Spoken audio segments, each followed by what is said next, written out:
नमस्कार दोस्तों, मैं हूं डॉक्टर मनोज और आप इस समय हैं मेरे साथ मेरे YouTube channel health care with doctor Manoj में। दोस्तों, आज आपके सामने मैं एक बहुत ही गंभीर, बहुत ही संवेदनशील और बहुत ही घातक कह सकते हैं एक बीमारी के बारे में बात करने वाला हूं।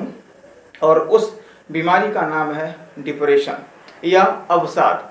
दोस्तों, ये किसी इन्फेक्शन के कारण नहीं होती है, किसी जीवाणु के कारण, किसी बैक्टीरिया के कारण नहीं होती, बल्कि इसको हम ऐसा कह सकते हैं कि हमारे दिमाग में जो विचारों की उथल पुथल होती है, इसके कारण इसकी शुरुआत होती है। अभी आपने सुना होगा, समाचार में देखा भी होगा कि हमारे बॉलीवुड के बहुत ही होनहार और युवा कलाकार सुशांत सिंह राजपूत भी इसी डिप्रेशन यानी अवसाद के शिकार हो गए थे और अंत तक वो इसका कह सकते हैं कि इस बीमारी से उबर नहीं पाए और फाइनली उन्होंने आत्महत्या जैसा कदम उठाया।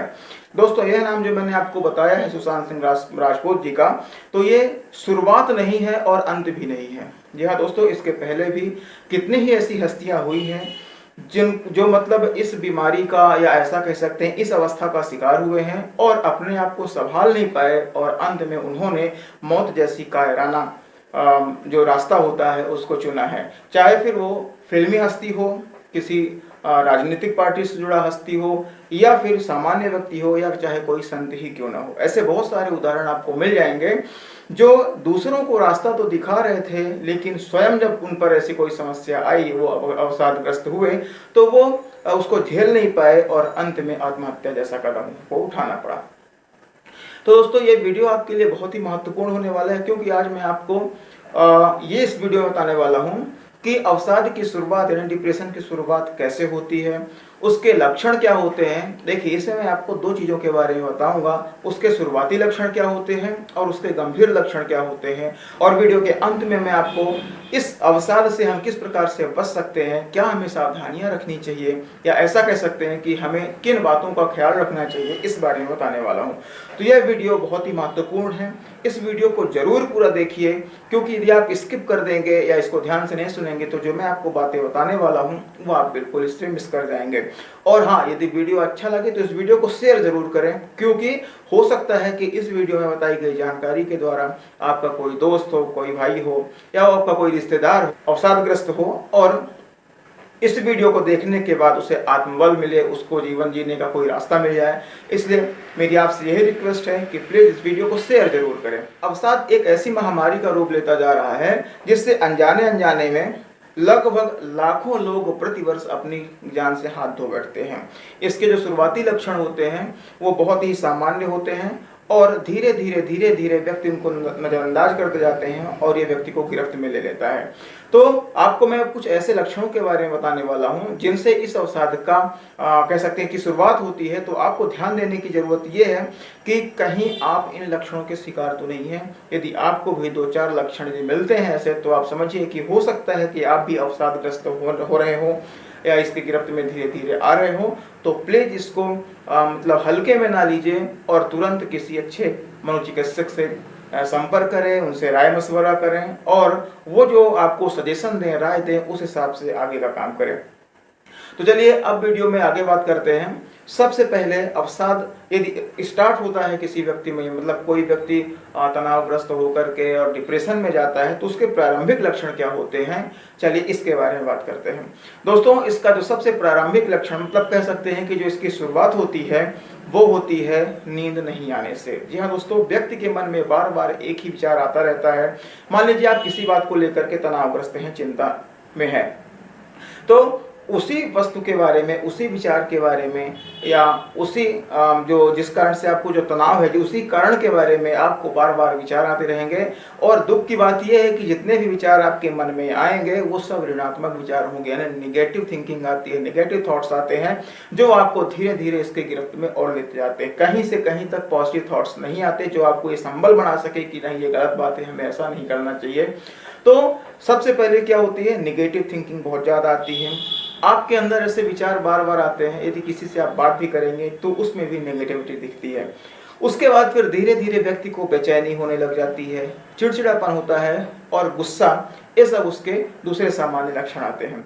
देखिए क्या होता है कि नींद नहीं आना, चिड़चिड़ापन, गुस्सा और बहुत से कारणों के कारण आता है। तो इसलिए व्यक्ति को यही समझ में नहीं आता कि जो वास्तव में समस्या में हो रही है वो किसके कारण है। हम डिप्रेशन में जा रहे हैं कि क्या किसी दूसरे कारण ऐसा हो रहा है। उसके बाद फिर व्यक्ति क्या करता है कि जैसे मान लीजिए कोई भी नशा नहीं करता है तो नशे की शुरुआत कर देता है, और यदि कोई व्यक्ति ओकेजनली कभी किसी चीज़ का नशा करता है जैसे ड्रिंकिंग वगैरह हो गया, तो उसके धीरे धीरे उसमें उसको लत लग जाती है और उस लत का शिकार हो जाता है, यानी बहुत ज़्यादा मात्रा में वो नशे का आदी हो जाता है। उसके बाद व्यक्ति को फिर स्वास्थ्य से संबंधित दूसरी समस्याएं होना स्टार्ट हो जाती हैं।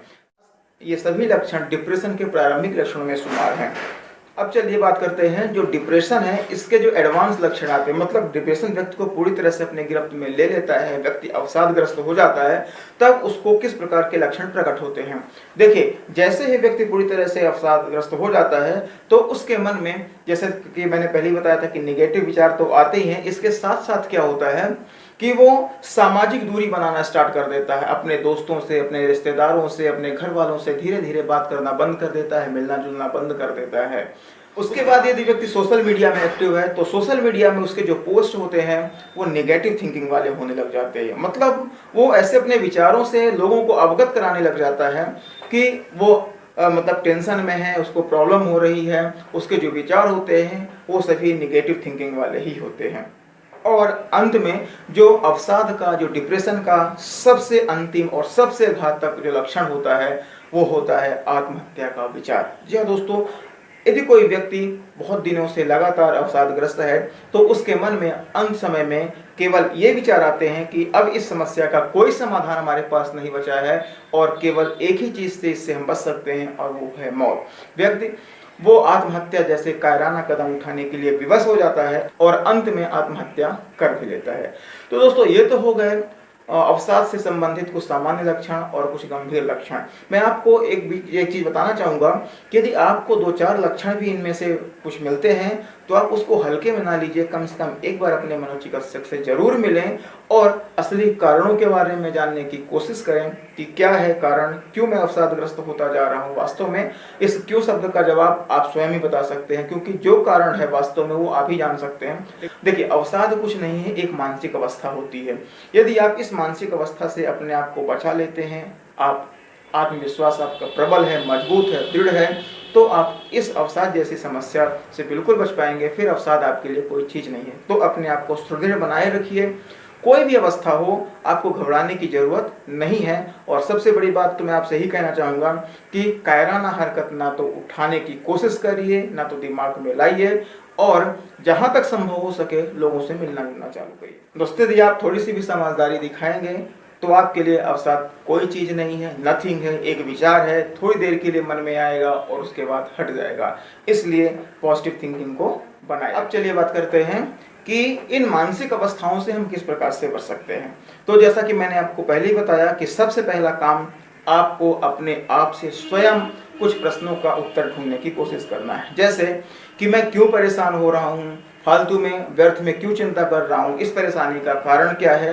यदि आप ऐसे सवाल अपने आप से पूछेंगे तो बहुत ज़्यादा संभावना है कि आपको इसके आंसर भी मिल जाएंगे और आपको एक मानसिक शांति का अनुभव होगा और आपको ऐसा लगने लगेगा कि मैं व्यर्थ में ही परेशान हो रहा हूँ। वास्तव में ऐसी कोई चीज़ नहीं है परेशान होने वाली। उसके बाद आप क्या करें कि जो आपके दोस्त हैं, जो आपके भाई परिवार हैं, आपके जो मित्र हैं, आपके जो रात रिश्तेदार हैं, इससे आप मिलने की कोशिश करिए, फ़ोन में बात करिए, वीडियो कॉलिंग करिए, अपने माता पिता से बात करिए, अपने दादा दादी से बात करिए। पुराने ज़माने में कहा जाता था कि दादा दादी नाना नानी हो गए, ये अनुभव का खजाना है। वास्तव में ये ऐसे नहीं कहा जाता था, वास्तव में ये सही मायने में अनुभव का खजाना है। देखिए हम लोग अपना वर्तमान जी रहे होते हैं, हम जिस अवस्था से अभी गुजर रहे हैं, हमारे दादा दादी, हमारे माता पिता, हमारे नाना नानी या हमारे परिवार का कोई भी बुजुर्ग सदस्य उन सभी अवस्थाओं से गुजर चुका होता है, यानी उनको सारी चीज़ों का अनुभव होता है। तो जब आप अपने मन की बात, अपनी परेशानियों को अपने भाई परिवार से, दोस्तों से, परिवार, दादा दादी, नाना नानी, पिताजी से, माताजी से, इन सब से शेयर करेंगे, बताएंगे, तो कुछ ना कुछ उसका सलूशन 100% निकलेगा ही और आपको सही रास्ता दिखाएंगे। इसलिए आप अपने बुजुर्गों से जरूर बात करें, उनसे मिलें, उनके साथ बैठे समय बिताएं। इसके अलावा आप अपने घर में जो यदि बच्चे हैं तो बच्चों के साथ खेलना स्टार्ट करिए, बच्चे बनिए, अपने बचपन को जीने की कोशिश करिए। इससे भी आपका मानसिक तनाव बहुत कम हो जाएगा और आपको डिप्रेशन से उबरने में काफ़ी मदद मिलेगी। आप किसी सामाजिक संस्था से जुड़ जाइए और समाज के लिए कुछ कार्य करिए। इससे आपके मन में जो पॉजिटिव थिंकिंग है वो बढ़ेगी, आपके मन में अच्छे विचार आएंगे और डिप्रेशन अपने आप धीरे धीरे दूर होता जाएगा। जब कभी आपको गुस्सा आए, आपको बेचैनी हो, तो आप सबसे पहले ठंडा पानी पीजिए और 10 तक आंखें बंद करके लंबी सांस लेते रहिए। गिनती गिनिए और 10 तक लंबी सांस लीजिए। ऐसा आप करेंगे तो आपको मानसिक शांति मिलेगी और आपका गुस्सा धीरे धीरे कम होता जाएगा। आप घर पर ही नियमित योग व्यायाम करिए और पौष्टिक खाना जरूर खाइए। इन सब बातों का आप ध्यान रखेंगे तो आपको न केवल डिप्रेशन से उबरने में मदद मिलेगी, बल्कि ये मेरी गारंटी, आप 101% डिप्रेशन को हरा भी देंगे।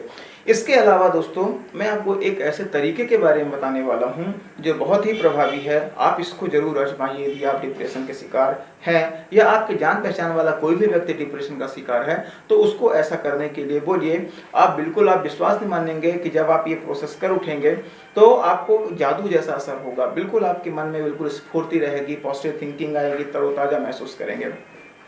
तो इसके लिए करना क्या है कि जब कभी भी आपके मन में निगेटिव थिंकिंग आने लगे, डिप्रेशन का आप शिकार हो गए हैं, तो क्या करना है आपको, सबसे पहले आंखों को बंद करिए और याद करिए उस लास्ट मोमेंट को। मतलब जब आप सबसे ज़्यादा खुश हुए थे, मतलब खुशी का ठिकाना नहीं था, आपके अंदर बहुत ज़्यादा पॉजिटिव एनर्जी थी, उस चीज़ को आप याद करिए।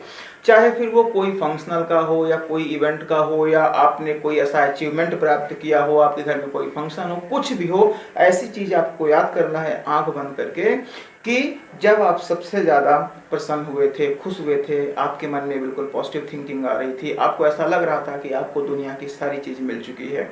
उस मोमेंट को याद करिए आंख बंद करके और मन ही मन उसको दोहराते रहिए। आप कोशिश करिए उस पल में फिर से जाने की, उस पल को फिर से जीने की।